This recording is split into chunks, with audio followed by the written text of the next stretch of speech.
when I listened to this tape, I couldn't believe it. And every time I listen to it, I still can't believe it.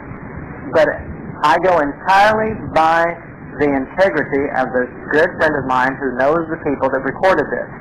And if it wasn't for him and his reputation, I would say something is really weird about this tape. What happened was, as related to me by Dr. Schneider from Kansas City, a group of 7 people in Kansas City got together for choir practice. Have you heard this? Anybody heard this? Okay, a few people have. Everywhere I go around the country, 1 or 2 people have heard of it, or have heard about it. But this is the tape of it. 7 people got together for choir practice in a church in Kansas City, and they were checking the sound equipment and their harmony. And they sang the chorus, Hallelujah, through. They paused, and then they sang it through again. That was it, a cappella, no instrument.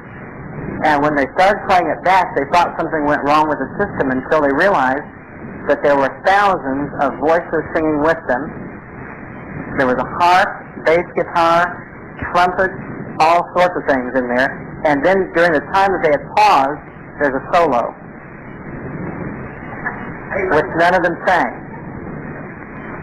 To complicate matters, one of the men that was singing with them a few months later went down to Haiti on a missions trip, and when he was down there, the group, the church they were ministering at, the song leader was leading them in the Hallelujah chorus.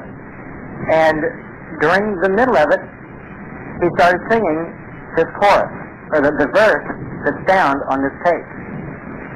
And he went up to the song director afterwards, who didn't speak any English, and asked him where he got the words to that verse that he sang. And he said, I didn't sing a verse. How can you explain it? You can't. But I have a friend in Lubbock, Texas. I'll be with him next week, and he's a music professor. And he listened to this tape, and he said, Claude, there are voices on there that are higher than the human vocal range can go. And they are sustained for a longer time than what the human voice can sustain one note with that much clarity. And so there's no other explanation for it except supernatural.